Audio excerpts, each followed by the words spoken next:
Hello, I'm Dr. Red Bull, and welcome to another video, another vlog. They're coming thick and fast. There was one yesterday about the Austrian Grand Prix weekend, and now there's another one.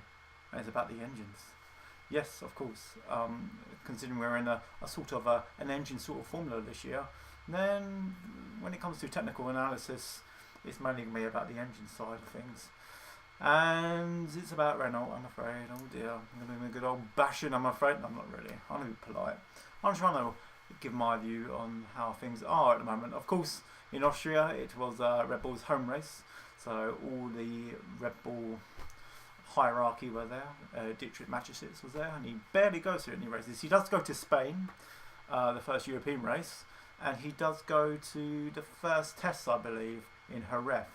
He's always done that traditionally since he's bought Toro Rosso and Red Bull, and those are the only two races he goes to. But now he obviously went to his home race Grand Prix, which he spent 200 million euros on, which I found out the other day, which is an astonishing amount really. But then, well, it's not exactly loose change to him, but it's still it was a small significance, a small little dent in his wallet, shall we say.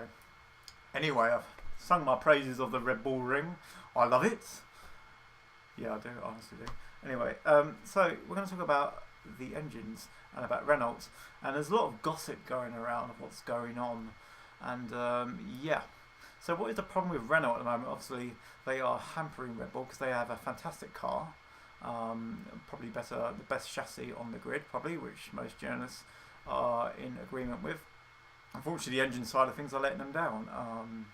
From what Christian Horner's saying, there is a 40 to 70 horsepower deficit, and on top of that, when they do run full power, the engine blows up. Well, it don't blow up, it fouls, it overheats, I believe, and nothing to do with Adrian Newey's cooling, by the way.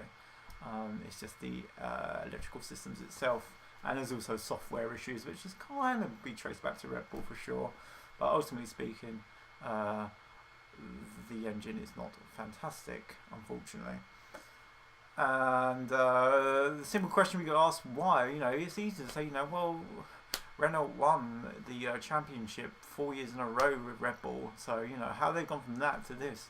Well, it's fairly simple really, because even in the championship winning years, Red Bull were winning races with a 30 horsepower deficit compared to Mercedes, so they still had an underpowered engine. But what do they do to make that up in order to win the 4 championships? Not only did they have a fantastic driver in Sebastian Vettel, of course, I'm not denying that, but also there was the aerodynamic side to things where they made up their loss in horsepower. Unfortunately, aerodynamics is probably lacking significance. It's probably only contributes to 10% of the performance, I would say, nowadays. Whereas, it's usually 25, 25, 25, 25. So you've got tyres, engines, driver, and aerodynamics. It's a split. But now I would go to say it's only 10% aerodynamics, not 25 no more. So that's how Red Bull made up their advantage. But now they can't do that because there's no aerodynamics. All updates nowadays are for cosmetic reasons and not for performance reasons.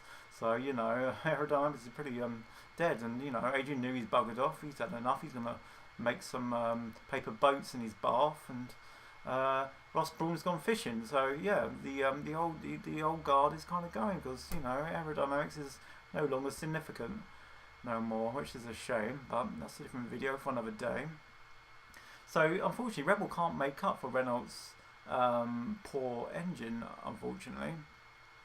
And then the second question you got asked is, why is Mercedes the best engine then all the time? What can Renault do? Is it the personnel? Not in particular.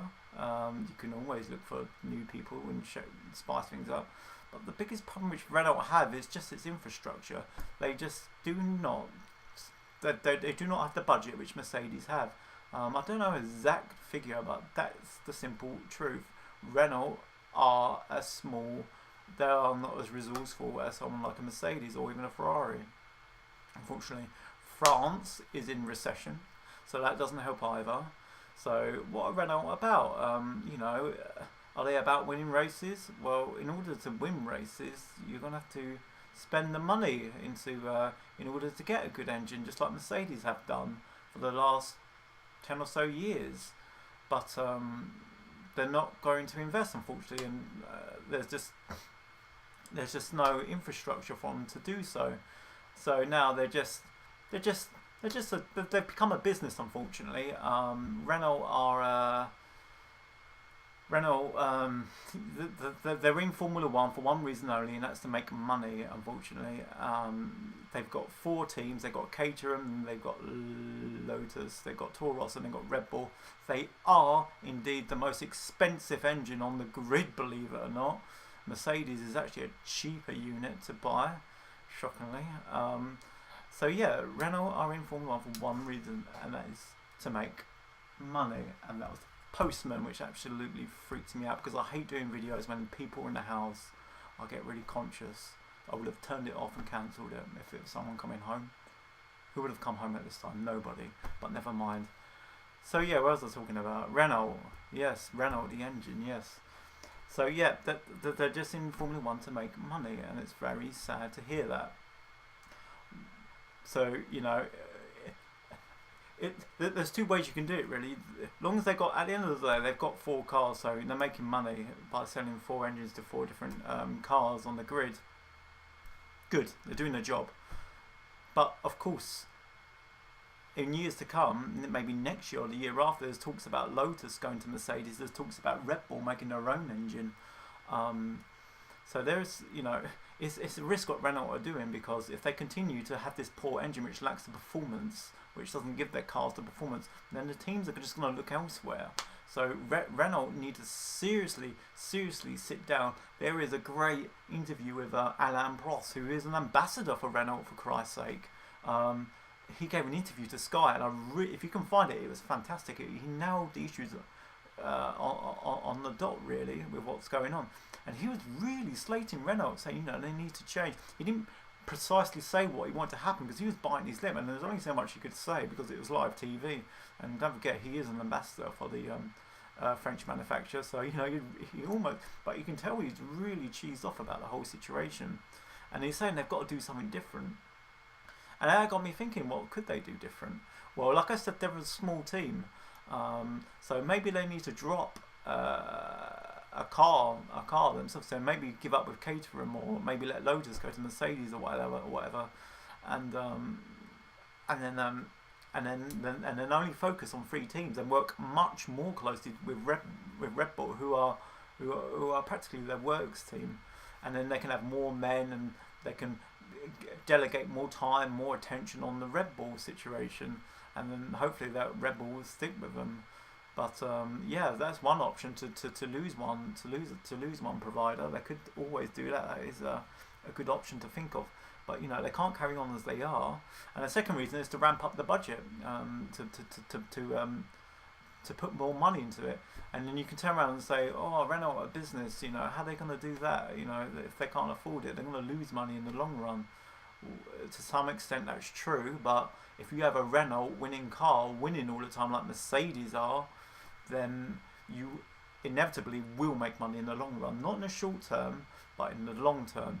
So it will extend outside Formula One. So, you know, people will be buying cars, people will be buying these new modern cars reliant on this Renault technology, this eco technology, these new green cars we're getting nowadays. People will have Renault in their minds because their cars are winning in Formula One. And that is what Mercedes are doing, the works team. That is why they came back to Formula One, because they knew they pumped money into this contemporary engine sort of formula where they can translate it to the road car, then they're going to make money. And you know what, they probably spent much more than Renault, but at the end of the day they're going to claw that money back in sales in other areas in the whole world of the car industry. I'm not a great expert on business, but that's my analysis of it. Also, there are rumours of Red Bull's engine. When I first heard it, you scratch your head and you think, yeah, why don't they do that? You know, come on, Mateschitz a billionaire, of course he can do that. You should do that, actually. Let's do it. But it just doesn't sound that simple, unfortunately. And I think Christian Horner's come out, and even Marco may have said it. But, well, no, Marco didn't actually say it. Actually, he was quite. He kind of avoided the question. Actually, he was a bit. He left it sort of open, I would say, which is unlike him. But Horner was saying that he really wanted Red Bull to be a chassis team, which is what they're about. You know, they produce chassis and fantastic ones, which they are. So to get an engine side to it is just, you know, they have to double up what they've got, you know, get more men, assign a team of experts, so it's really complicated. But I can't remember the companies' names, and I'm really sorry I've forgotten them. But there were one or two companies who specialise in electronics, turbos, and what have you. I've forgotten their names, but they were present at the Red Bull Ring at Austrian Grand Prix. So if they was to make their own engine, these two, I think there were two companies. Bloody annoyed me. I've forgotten who they were, but they could they could help Red Bull. So it won't be just them on their own. They could employ them in order to make an engine, and they helped. They were there at the Austrian Grand Prix. What reasons why, we do not know. Also, it's rumoured that Marco has been seen at their headquarters. Sort of journalist, sort of gossip which I've read. I don't know if there's any substance to it, but the Austrian one is very interesting indeed. Maybe it's a little bit of politics with Renault, you know, to get them to kick up the backside, to make them think they're gonna make their own engine. You never know. There might be a bit of mind games going on now. Furthermore, should we take seriously what Red Bull is saying, that no way, they've ruled out an engine, you know, we won't make our own engine, no, we won't do that. Should we completely take that for word? Probably not, because Red Bull are still contracted to Renault, so they're not going to tell them to off in a couple of years' time and make their own engine, because that's probably a breach in their contract actually, and they could get sued. So they're not exactly going to say that, are they? If it's going to happen, it will happen, and then they'll announce it, and then it would be in the car the next day. Well, not as that quick, but anyway, yeah, that same sort of thing. Yeah, so that's basically it really. And also another fascinating rumour is that Renault could be selling their Formula One team of the side of things, you know, the F1 side of the engine of their business. There is a nice little name for it, Renault something. Rumoured Red Bull could buy that. Which is very interesting and quite believable that it could happen.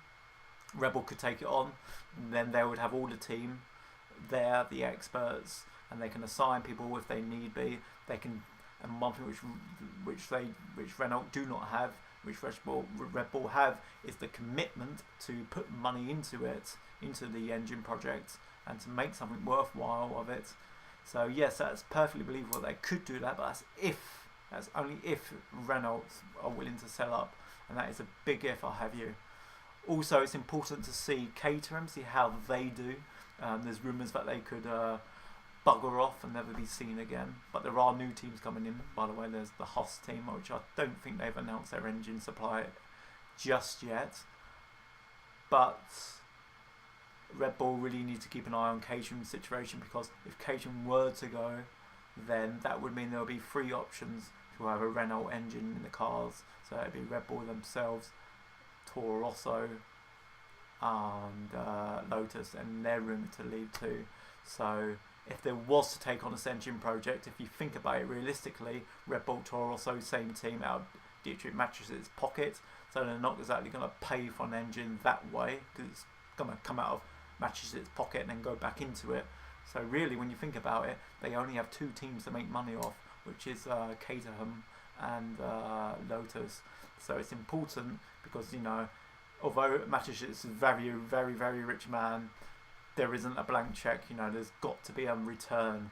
So if there was to go into the engine side of the things, I really would assume that they would need at least 4 teams to supply. And that's basically it really.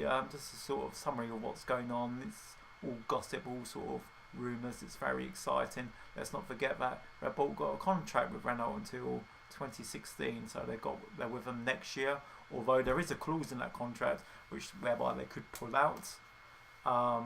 What does that entail? Yes, there's a performance factor. If the performance is bad, which it is, then yeah, they can